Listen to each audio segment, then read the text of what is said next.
quero anunciar aqui, sábado, congresso de avivamento, né? O congresso de avivamento, você vai chegar assim, né? Vai sair assim, vai ser avivado. Mas vamos sair daqui avivado, restaurado, curado, em nome de Jesus, do congresso de avivamento.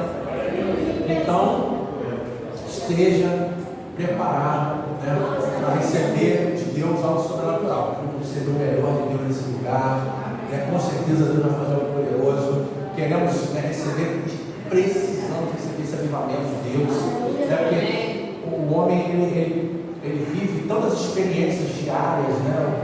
Tantas coisas que a gente passa, que às vezes, né, os acontecimentos, as notícias, elas vão, né, dando pancada na gente, mas aí vem uma palavra forte, né, que entra no nosso coração, né, na mesma palavra que Deus, né, falou, né, a Gideão: Gideão, vai nessa tua força, eu sou contigo, né? E aí a gente se renova, e é isso que vai acontecer aqui no congresso de avivamento. Então, dia 12, né, pastor Luiz, né, e dia 13, Fabiano. Achei que fosse pastor Carlos.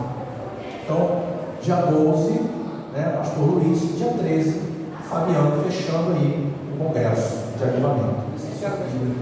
No livro de 1 Samuel, capítulo 7,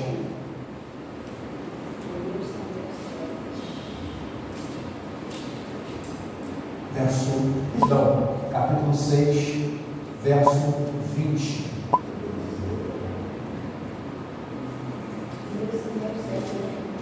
Primeiro Samuel, capítulo 6, verso 20.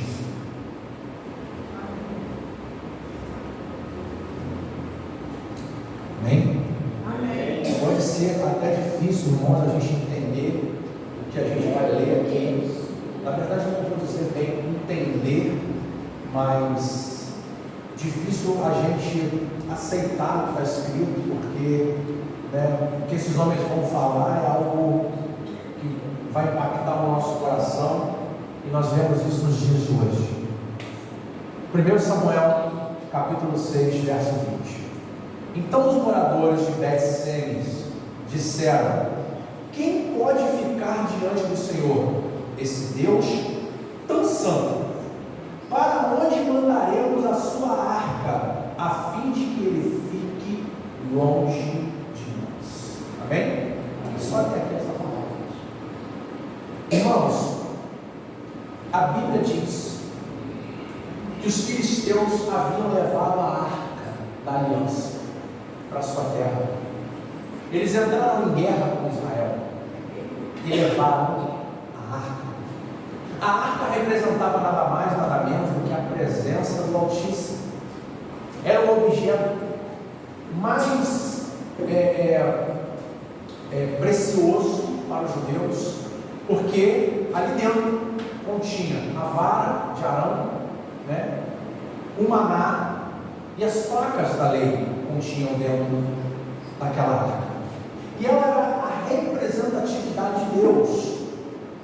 Mas a Bíblia me diz que os filisteus levaram a arca, porque eles entenderam que vinha um poder especial daquela arca, que Deus se manifestava. Então os filisteus pensaram consigo mesmo: bom, vamos invadir Israel, vamos atacar e vamos levar sua maior arma, porque a arca representa Deus na terra.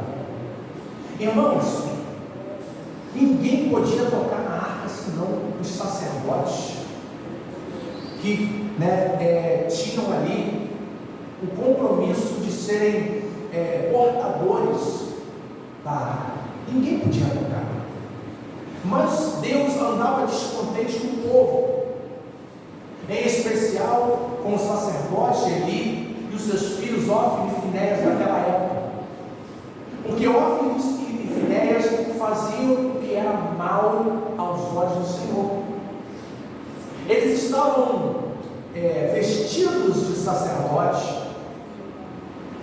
eles frequentavam o templo, mas não tinham nada de sacerdotes. Eram lobos em pele de ovelha. E aí Deus permite que os filisteus tomassem a arca após uma guerra que Hófni e Finéias morrem, Eli, ao saber da notícia que a arca havia sido tomada, cai para trás, quebra o seu pescoço, morre. Uma desgraça em Israel, porque a presença de Deus havia sido levada. Então, a arca fica com os filisteus. Mas, irmãos, entenda que para usar a palavra de Deus, para usar o poder de Deus, tem que ser filho. Amém?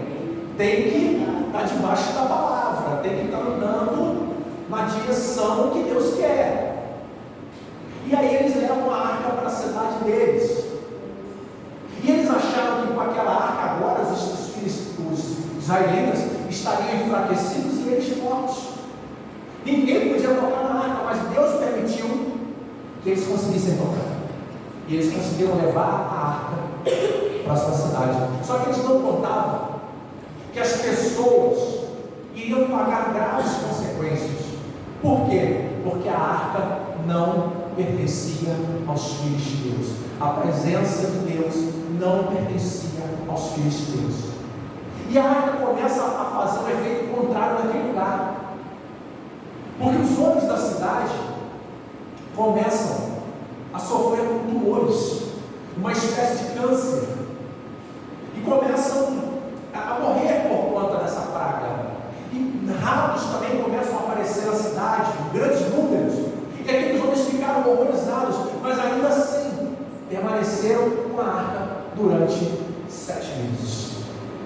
Até que alguém tem uma ideia: olha, vamos mandar essa arca embora, porque essa arca, ao invés de trazer bênção, trouxe maldição.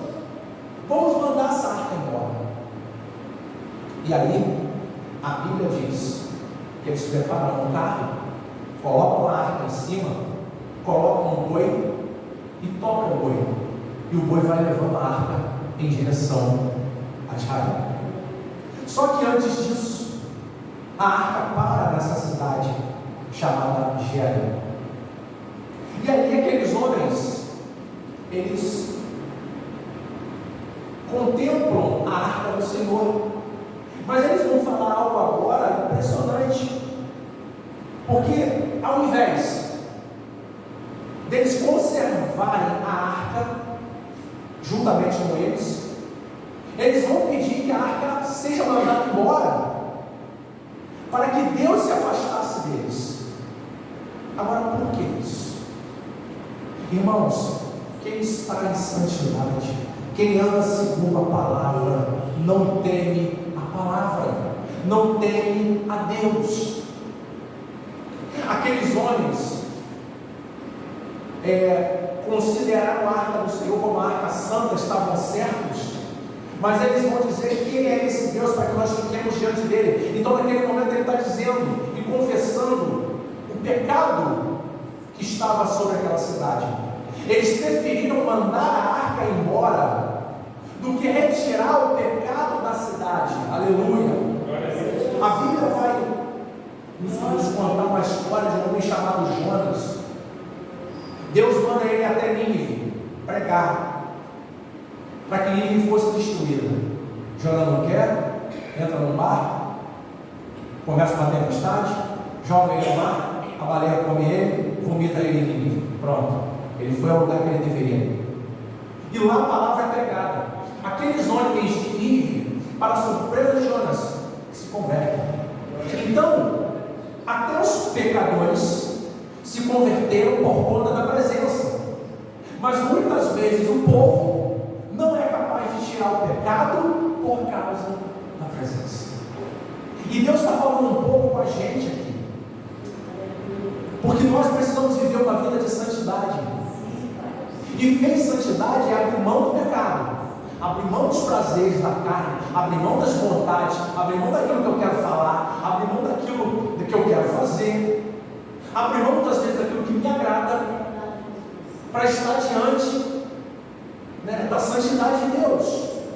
Mas esses homens aqui agora, eles vão fazer uma escolha: olha, é melhor que retire a arca.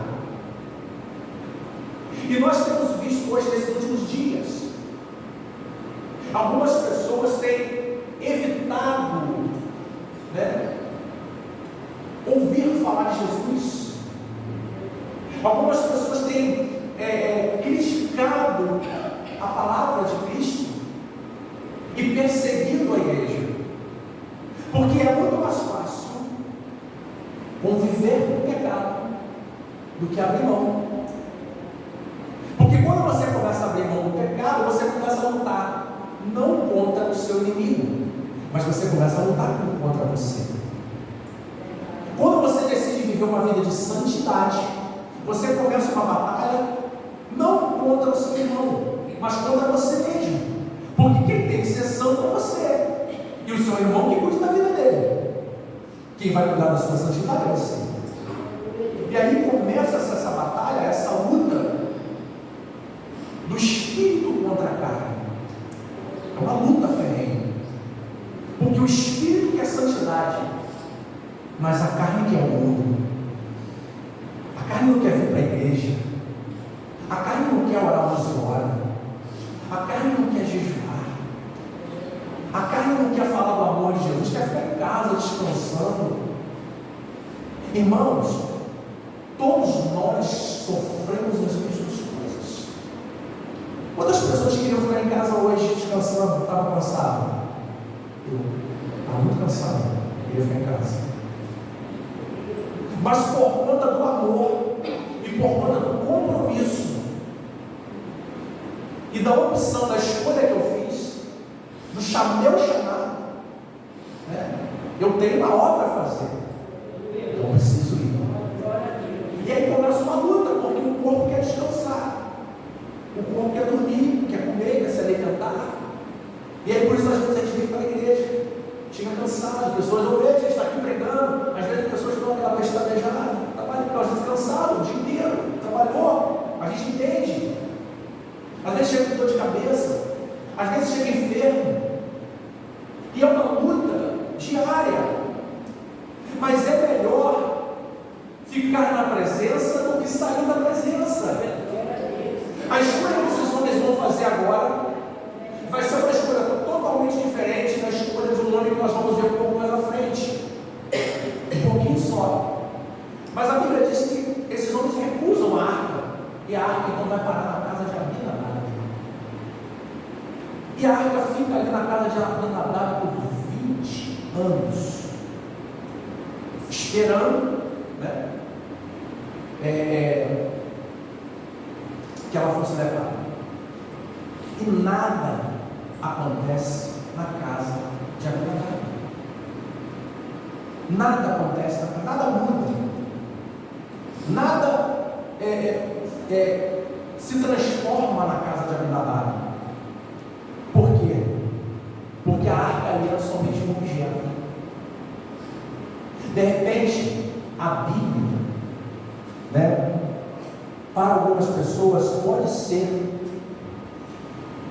um objeto, mas para nós não. Para nós, a Bíblia é a palavra de Deus, é vida, é lâmpada para os nossos pés, luz para os nossos caminhos, luz para os nossos caminhos. Mas a Bíblia me diz, né, que a arca ela fica todo esse tempo lá e nada muda na casa de Abinadab. Nada muda. Era só um objeto no canto. Tem pessoas que gostam de botar a Bíblia na mesa aberta, né? A Bíblia fica empoeirada na mesma página há 100 anos. Já está ali, né? Às vezes a gente bota na frente do carro, no painel, não adianta nada. Mas tem gente que gosta. Porque a Bíblia, ela para nós vai ser a representação de Deus. Porque ela é a palavra. Ela é a voz de Deus para nós. Como nós podemos nos comunicar com Deus? É através do irmão que fala 20, 30 profecias no culto. Pode até ajudar, mas o que vai edificar a minha e a sua vida é a palavra. Então a representatividade de Deus na terra hoje somos nós e a palavra. Nós somos a palavra. Amém? E aí, né? 20 anos, nada muda Nada se transforma. Não nasce um cabrito a mais. Não se compra um carro de boi a mais. E aí Davi decide e fala assim: vamos pegar a arca. Vamos pegar a arca. Vamos trazer a arca para Jerusalém. E ele vai até a casa de Nadab e pega a arca. Muito boa intenção, muito boa intenção. Prepara um carro de boi novo, né? Um carro novo, madeiras novas, coloca a arca em cima e começa a transportar. Só que Deus havia dado uma direção. A arca não poderia ser transportada de qualquer jeito. A arca não poderia ser levada de qualquer forma. E a Bíblia diz que no meio do caminho, um homem chamado Uzá, ele vai tocar na arca, porque naquele momento os bois tropeçaram e a arca ameaçou cair, então ele vai tentar segurar a arca. Mas naquele mesmo instante, a Bíblia diz que ele é fulminado e as suas entranhas, né, são expostas. Deus, né, mata aquele homem ali por ele tentar tocar a arca para ajudar. E aí a gente tenta entender um pouco que Davi vai ficar chateado agora. Davi vai ficar chateado porque, poxa, eu estou levando a arca, eu estou trazendo a arca para Jerusalém. Uzá vai tentar segurar a arca para a arca não cair, Deus mata o cara. Irmãos, nós temos que ter muito cuidado com o nosso jeitinho com Deus. Com Deus não tem jeitinho. Ou você serve a Deus, ou você não serve a Deus. A Bíblia diz que de uma fonte não pode jorrar duas águas, pois há de agradar a um e desagradar a outro. Com Deus não tem jeitinho. Deus não abre mão. Não, mas eu vou só. Deus sabe da minha fraquezinha. Deus sabe que eu sou assimzinho, né? Eu tenho esse probleminha aqui. Deus sabe do meu jeitinho. Irmãos, Deus não é Deus de jeitinho. Ou a gente leva uma vida de fidelidade com Deus, ou vai pagar caro. A Bíblia está dizendo que Uzá pagou com a sua própria vida porque tentou ajudar. Mas poxa, ele tentou ajudar, mas ele foi colocar a mão onde não podia. Aleluia. A gente tem que ter muito cuidado onde nós colocamos a nossa mão, aonde nós colocamos os nossos olhos, aonde nós colocamos os nossos pensamentos, aonde nós colocamos o nosso tempo. Nós devemos vigiar, porque com Deus não tem jeitinho. E nós vemos aqui que Deus, Ele não tolera a desobediência. Deus já havia falado que a arca somente deveria ser carregada pelos sacerdotes do Senhor. Irmãos, Deus não matou Uzá só porque a arca estava em cima do carro, não. Porque os filisteus também botaram a arca em cima do carro e eles não eram sacerdotes. Sabe por que Uzá morreu? Porque não observou a direção que Deus tinha dado. Tem pessoas assim, às vezes, no meio de nós, que elas estão na igreja, elas estão no meio, mas não estão observando a vontade de Deus, a direção. E Deus está dizendo assim: afasta disso, se abstenha disso aqui, não se envolva com isso. E as pessoas estão desprezando. E aí começam a vir as consequências, né, da desobediência. Porque a desobediência, irmãos, tem consequência. Não pense você que a desobediência, né, para Deus é algo simples. Não. Porque o que destituiu da glória Satanás foi a desobediência, que para Deus é como o pecado do feitiço. Então eu preciso vigiar, eu preciso vigiar e ter zelo nas coisas de Deus, porque com Deus, irmãos, não se brinca. Nós estamos vivendo um ano aceitável do Senhor, as pessoas estão fazendo o que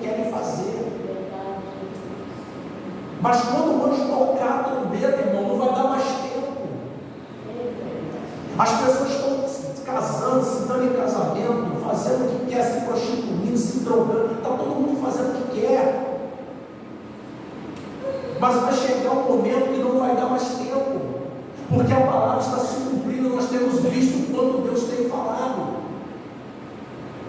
O problema é que muitas vezes a gente peca por não se dedicar mais às coisas de Deus. E aí, por conta desse descuido, dessa desatenção de Davi, o seu servo morreu. Davi ficou chateado. Sabe por quê? Remorso. Estou falando por mim, da igreja. Remorso. Porque a Bíblia vai dizer: ai daquele que sabe o que tem que fazer, porém não faz.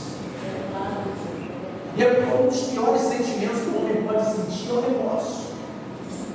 Por isso, aquilo que a gente deve fazer, o que a gente quer fazer, para o bem, devemos fazer. E Davi, por conta do descuido, porque ele era o rei, ele era o responsável, ele era quem devia conduzir, ele era quem devia orientar, juntamente com os sacerdotes que estavam também presentes, e não se ligaram nessa questão. Davi ficou tremendamente triste, e a Bíblia diz que ele vai levar a arca, então, para a casa de Obed-edom. Alguns estudos vão dizer que Obed-edom era filisteu. Outros vão dizer que ele era de uma tribo pertencente a Israel, que eu não me recordo qual é o nome aqui. Mas Davi manda colocar a arca na casa de Obed-edom.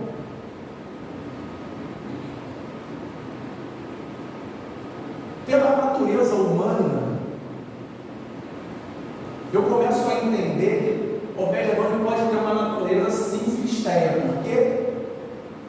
Será que Davi ia arriscar alguém da sua tribo colocando a arca, que já tinha matado um e poderia matar o outro?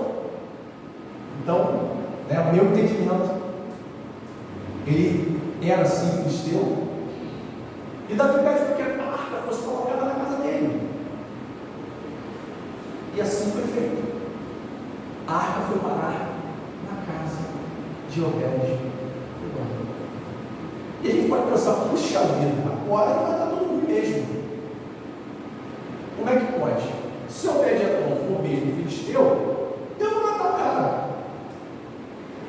Mas algo diferente vai começar a acontecer agora na casa de Obed-edom. Sabe por quê? Porque quando a arca chega, Obed-edom se transforma. Porque ele vai olhar para aquela arca de uma forma diferente, porque ele vai se lembrar do que a arca fez na sua terra, do que a arca fez com Uzá, e do que a arca já havia feito com o povo antigo. Ele vai olhar para aquela arca de uma forma diferente que olhou a Abinadab ao ficar com a arca 20 anos na sua casa e nada aconteceu. Eu quero imaginar Obed-edom dizendo: olha, peça ao sacerdote que coloque aqui no melhor canto da sala. Faz o seguinte: tira aqui essa mesa onde eu fazia o meu jantar, coloca ela aqui no melhor lugar. Eu quero ela no melhor lugar, para que quando todas as pessoas que vierem me visitar vejam a arca. E ela vai estar aqui nesse lugar, e daqui eu consigo conservar, assoprando aqui de longe, eu vou abanar para tirar a poeira, e eu vou também orar a esse Deus, porque isso eu estou conjecturando, tá, gente? Ao meu entendimento, porque algo vai começar a acontecer diferente na casa de Obed-edom, de que aconteceu na casa de Abinadab. Então, a atitude de Obed-edom agora, com certeza, é uma atitude diferente do que teve Abinadab, que deixou a arca lá, como um baú, como uma caixa, como um objeto. Mas Obed-edom não, ele agora com certeza vai começar a venerar essa arca, porque ele entende que essa arca representava Deus. E havia uma infertilidade na vida de Obed-edom. Havia um milagre que precisava ser feito. E talvez, vivendo a vida que ele vivia, nada pudesse ser feito por ele. E ele começa agora a enxergar a possibilidade, a arca dentro da sua casa. Ele diz: agora eu preciso mudar minha vida. Porque se Deus é Deus, eu vou honrar esse Deus. E se Deus é Deus, a minha história vai começar a mudar. Glória a Deus. A Bíblia vai dizer que Davi, tempos depois, estava no seu palácio, quando uma notícia chega para Davi: olha, Davi, chegaram agora alguns mensageiros dizendo que a arca que está em casa de Obed-edom fez com que toda a sua casa prosperasse. A sua mulher, que era estéril, agora dá filhos. Os seus animais que não produziam, agora produzem. As perdas que Obed-edom tinha na lavoura, agora não tem mais. Está acontecendo algo diferente. Davi na casa de Obed-edom vai ver. O milagre de Deus começou a acontecer na casa de Obed-edom, porque Obed-edom valorizou a arca, valorizou a presença. Aleluia! Nós precisamos valorizar a presença de Deus na nossa vida, porque às vezes a gente pensa: poxa, mas está faltando alguma coisa. Quando eu construir a minha casa, quando eu comprar o meu carro, quando o meu filho nascer, quando o meu prometido chegar, quando a minha prometida chegar, vai ser diferente. Às vezes a gente valoriza mais as promessas do que o próprio Deus. O Obed-edom vai fazer diferente. Ele vai valorizar agora Deus. Ele vai valorizar a representação de Deus na terra. Aleluia. E vai prosperar abundantemente. Glória a Deus. E eu começo a aprender com ele, diferentemente daquele povo de Jearim, que ao invés de mandar a arca embora, porque ele poderia ter feito isso, rei, eu não quero ficar com essa arca aqui, manda essa arca para a casa de alguém, manda essa arca embora daqui, porque essa arca é amaldiçoada, manda essa arca embora. O Obed-edom vai fazer diferente, sendo ele alguém que não conhecia Deus, como nós também não conhecíamos a Deus, mas fomos comprados a preço de sangue. Aleluia. Nós não somos hebreus por natureza, mas nós somos enxertados em Cristo pela graça. A salvação não era para mim e para você, mas a salvação veio para os gentios, porque aqueles que tinham que receber não receberam. Aqueles que deveriam receber Jesus não receberam. Por isso eu e você recebemos a graça de Deus sobre a nossa vida. E o que eu quero falar com a igreja, que nós devemos valorizar a presença de Deus na nossa vida. Pode, meu irmão, as coisas estarem dando errado, porque nem sempre as coisas dão certo, nem tudo vão ser flores, porque há tempo para todas as coisas, e nós estamos passando por um teste chamado tempo. Deus está tratando. Quantas pessoas, irmãos, eu vi nessa igreja, quantos rostos passaram por aqui nos últimos 10 anos, não aqui, mas enquanto nós estivemos como líder à frente desse ministério. Quantas pessoas hoje estão longe da presença de Deus? Muitos trocaram de igreja, estão em outro lugar, glória a Deus, estão no caminho. Mas muitos se afastaram da presença. Muitos rejeitaram a presença de Deus. Mas nós, para a honra e glória do Senhor, guardamos a arca no nosso coração. Aleluia. E nós precisamos continuar assim, valorizando a presença de Deus na nossa vida. Você pode não ter nada, irmão, não tem carro, não tem casa, está passando luto, mas se você tem Deus, aleluia, você tem todas as coisas. A Bíblia vai dizer de que adianta o homem ganhar o mundo e perder a sua salvação. Não adianta nada. A gente passa o tempo correndo atrás de coisas, não é verdade? Passa o tempo correndo, buscando coisas, brigando com coisas. E eu posso dizer, que o homem, ele corre atrás de nada, luta por nada, se aborrece por nada. morre sem nada. Não é? O que a gente vai levar? Nem o dente de ouro. Né? Quem tem dente de ouro aí sabe, nem o dente vai. Tá difícil ter dente de ouro, né? Mal aquele bloco preto, né? Que tá, o negócio tá, a osso tá com carro. Mas Deus vai abençoar, né? Mas irmãos, é verdade.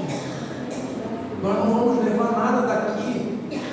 Mas há uma força que puxa a gente para construir, para ter, né? Para brigar pelas coisas, para lutar, para se estressar, se aborrecer. Quando nós não vamos levar nada daqui, a não ser as boas obras que nós fizemos. Isso sim vai ser contado. Isso sim está na memória de Deus. Isso sim, né, vai contar para mim e para você. Então sejamos semeadores. Sejamos aqueles que vão semear nesse tempo para colher o tempo futuro.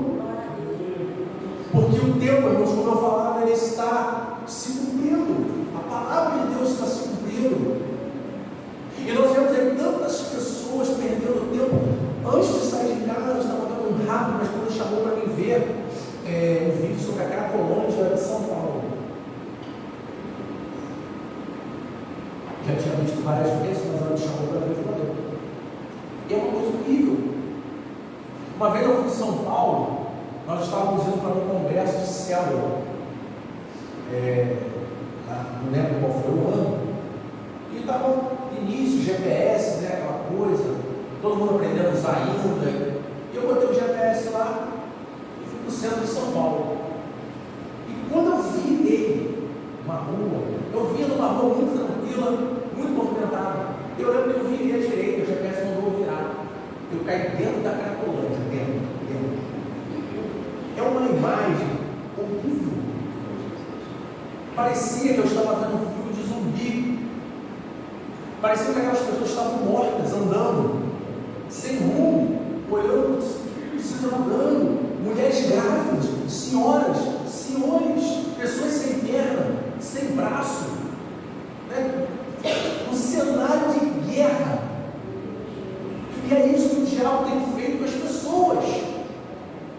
Eu fico pensando, meu Deus, como pode ainda uma pessoa, vendo isso tudo, ter a coragem de colocar um quilo de droga no seu nariz, de acender um cigarro, vendo a destruição que isso causa, o que tem causado na vida de algumas pessoas. E é triste, e é isso que o diabo tem feito, porque a Bíblia diz que ele veio para matar, roubar e destruir, e esse é o objetivo do diabo. Por isso eu e você precisamos nos posicionar. E eu não estou querendo aqui, irmãos, cobrar nada de ninguém, não. Porque a liberdade que Jesus nos dá é valiosa. Mas aquilo que Deus te incomodou para fazer, faça. Foi como eu falei aqui no remorso. Às vezes a gente fala, poxa, eu poderia ter feito isso, poderia. Se Deus está incomodando, faça. Se Deus falou com você de uma certa forma, você está entendendo que você precisa pedir perdão, que você precisa ajudar alguém, que você precisa ministrar a palavra sobre a vida de alguém, que você precisa ser boca de Deus na vida de alguém, seja. Amém? Porque, com certeza, a gente vai estar fazendo algo que vai agradar a Deus. A Bíblia fala que tem tempo para todas as coisas. Nós estamos vivendo esse tempo.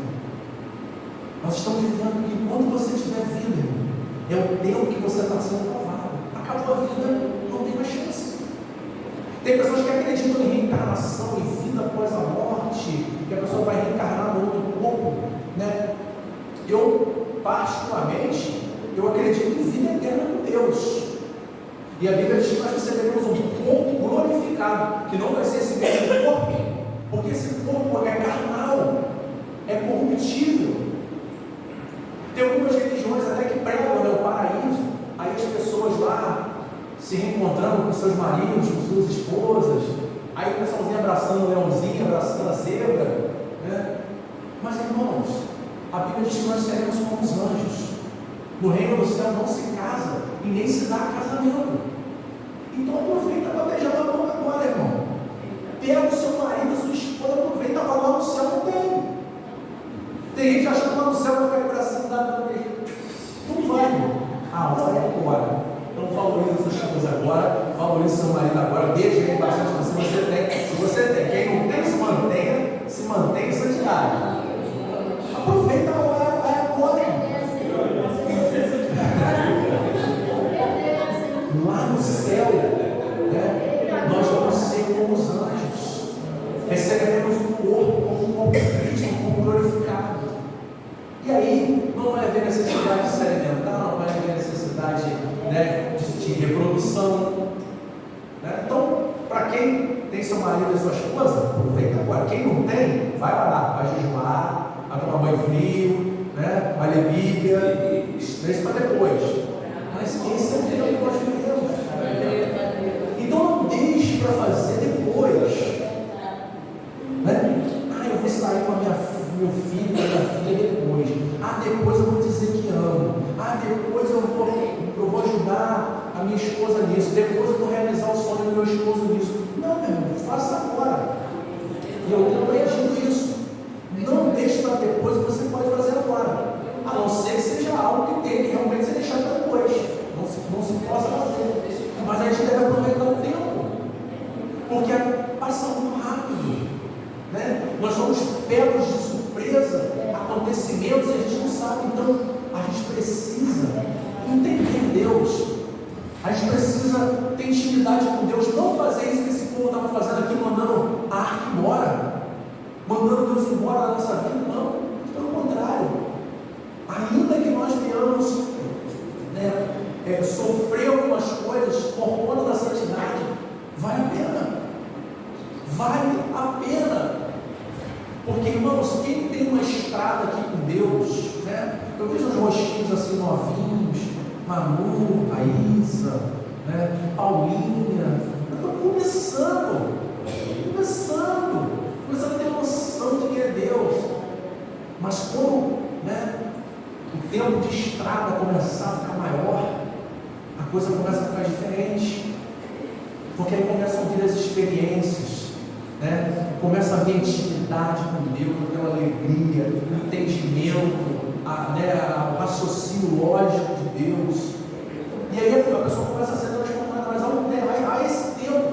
E quando a gente vive isso, quando você passa dessa fase da imaturidade, né, que está ainda um pouco imaturo, né? Não vamos cercar lá fora para me bater, não, então estamos ficando maduro ainda. Quando a gente passa dessa fase, né, a gente começa a entender Deus, a gente começa a entender os planos dele para a nossa vida, fica mais fácil entender, né, o desejo de Deus. Porque o desejo de Deus, irmãos, é fácil de entender. Sabe por quê? Quem é pai sabe. Qualquer pai aqui que ama o seu filho daria qualquer riqueza que tivesse, ainda que para que o seu filho vivesse 1, 2, 3 anos a mais. Tenho certeza, a mãe e o pai que amam o seu filho dariam tudo para ter o seu filho um pouco mais com ele. E aí a gente começa a entender Deus, porque por causa do pecado o homem foi destituído da glória, mas através de Jesus nós fomos recolocados de novo na glória de Deus, porque o pecado havia tomado o homem, mas Jesus ele vem para nos resgatar do pecado e nos compra com preço de sangue. E olha aí Deus, né, se fazendo homem para resgatar o seu filho, morrendo numa cruz,